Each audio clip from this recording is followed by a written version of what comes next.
Aujourd'hui, nous allons voir l'avant-bras qui relie le bras à la main. Il est composé de deux os, le radius en latéral et l'ulna en médial. Ces deux os sont séparés par une membrane interosseuse que l'on peut apercevoir sur ce schéma, en orange, et qui permet la séparation des différentes loges de l'avant-bras. Elle est faite de 3 couches de fibres différentes, dont la couche supérieure est notamment appelée la corde de Wettbrecht. L'avant-bras est donc constitué de 20 muscles répartis en 3 loges, une loge antérieure, une loge postérieure et une loge latérale. Sur le diapo suivant, on va commencer par la loge antérieure avec sa première couche, qui est la couche superficielle constituée de 5 muscles. Ici, on aperçoit 4 de ces muscles, les 4 les plus superficiels. Tous ces muscles sont des épicondyliens médiaux, donc s'insèrent sur l'épicondyle médial de l'humérus. En 1, nous avons le rond pronateur, qui a pour rôle la pronation. Il est fait de 2 faisceaux, dont le profond, lui, n'est pas inséré sur l'épicondyle, mais sur la face antérieure de l'extrémité supérieure de l'ulna. En 2, on a le long palmaire, qui a un corps plus grêle. Il ne passe pas dans le canal carpien, mais en avant de celui-ci. En 3, c'est le muscle fléchisseur ulnaire du carpe. Donc, il est le muscle le plus médial pour faire une inclinaison médiale de la main. Il ne passe pas non plus dans le canal carpien, mais dans le canal de Guyon.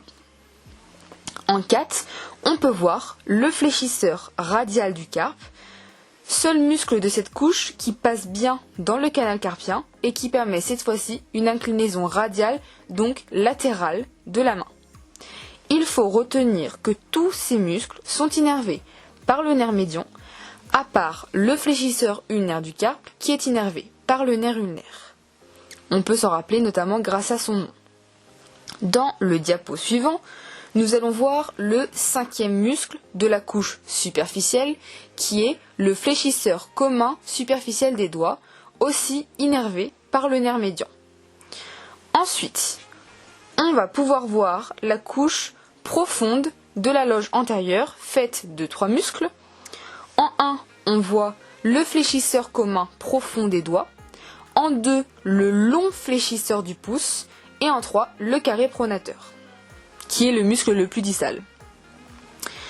Attention, ici aussi les muscles sont innervés par le nerf médian, mais le fléchisseur commun profond des doigts a 2 innervations. Ces 2 faisceaux pour les doigts les plus latéraux, donc l'index et le majeur, sont innervés par le nerf médian, mais les 2 faisceaux pour le 4e et le 5e doigt sont innervés par le nerf ulnaire.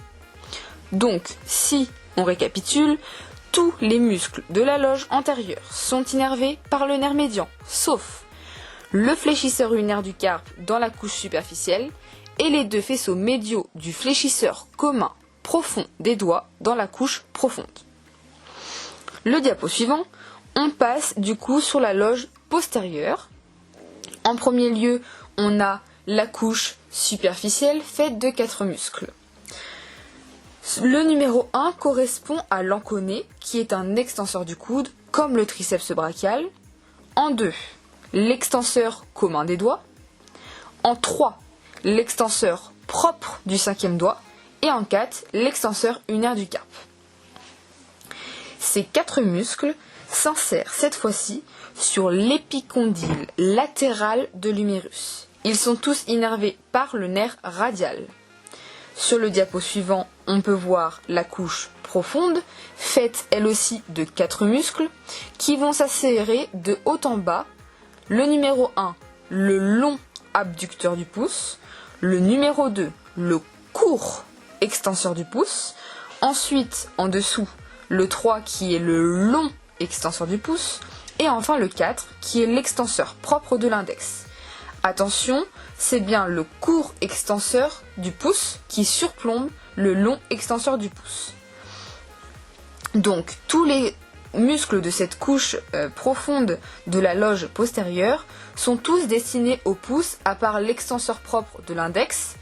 Pour ne pas se tromper, on peut se rappeler que l'extenseur propre de l'index est dans la couche profonde car l'index est proche du pouce, donc dans la même couche que les muscles destinés au pouce, tandis que l'extenseur propre du 5e doigt est donc dans l'autre couche, la couche superficielle.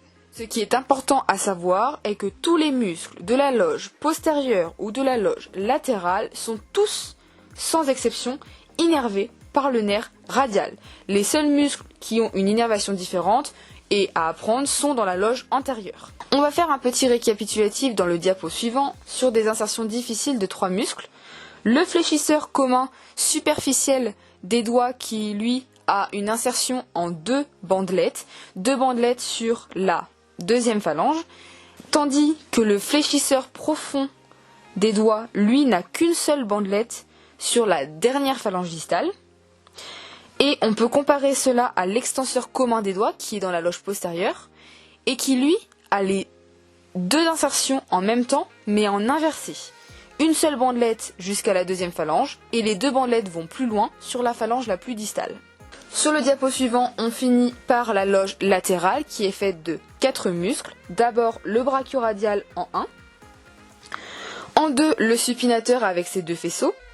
En 3, le court extenseur radial du carpe. Et au-dessus de lui, on a le 4e qui est le long extenseur radial du carpe. On est donc dans la position inverse.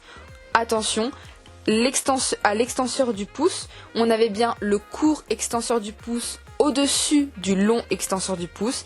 Dans la loge latérale, c'est le long extenseur radial au-dessus du court extenseur radial. Tous ces muscles sont innervés par le nerf radial car ils font partie de la loge latérale, comme la loge postérieure qui elle aussi est innervée par le nerf radial.